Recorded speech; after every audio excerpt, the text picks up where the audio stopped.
வணக்கம் நண்பர்களே, டாக்டர் மகாலிங்கம். இப்போ நான் உங்களுக்கு ஷேர் பண்ணுறது பெண்களுக்கான ஒரு நல்ல ஹெல்த் டிப் தான் சொல்ல போகிறேன். பெண்களுக்கு வரக்கூடிய PCOS, fibroid uterus and irregular periods, அதாவது பீரியட்ஸ் டயத்தில் ஹெவி ப்ளீடிங் ஒரு சிலர் சொல்லுவாங்க. மெனரோஜியாங்கிற நோய் நிலையில் உதவக்கூடிய ஒரு யூட்ரினை ஸ்ட்ரென்தன் பண்ணக்கூடிய ஒரு ஹெர்பல் தான் சொல்ல போகிறேன். அது என்னென்னு பார்த்தீங்கன்னா அசோகப்பட்டை தாங்க. இந்த அசோகப்பட்டை வந்து நோயை முழுமையாக சரி பண்ணுமா அப்படிங்கிறத தாண்டி அந்த நேரத்தில் உங்களுக்கு வந்து எமர்ஜென்சியாக உதவக்கூடிய ஒரு ஹெர்பலாக இருக்குது. இதை தாராளமாக நீங்கள் பயன்படுத்தலாம். உங்களுக்கு வந்து ஹெவி ப்ளீடிங் இருந்ததுன்னா நீங்கள் கண்டிப்பாக இதை பயன்படுத்துங்க. அந்த ப்ளீடிங்கோட அளவு குறையும்.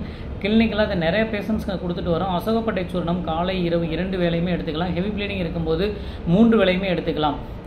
மினிமம் 3 to 5 கிராம் அளவு நார்மலாக வந்து வார்ம் வாட்டரில் கலந்து அப்படியே தாராளமாக எடுத்துக்கலாம். உங்களுக்கு வார்ம் வாட்டரில் கலந்து குடிக்க முடியாதவங்க தேன்லையும் 3 to 5 கிராம் அளவு எடுத்துக்கும் போகும்போது யூட்ரஸ் நல்லா ஸ்ட்ரென்தன் ஆகுது, ஹெவி ப்ளீடிங் நல்லா குறையுது. தென் பிசிஓஎஸ், ஃபைப்ராய்டு யூட்ரஸில் ஆன்டி டியூமர் ஆக்டிவிட்டி இது இருக்கனால, ஆன்டி இன்ஃப்ளமேட்டரி ஆக்டிவிட்டி இது இருக்கனால அந்த கட்டியை நல்லா கரைக்குது. ஸோ இதை தாராளமாக நீங்கள் பயன்படுத்தலாம். நன்றி நண்பர்களே.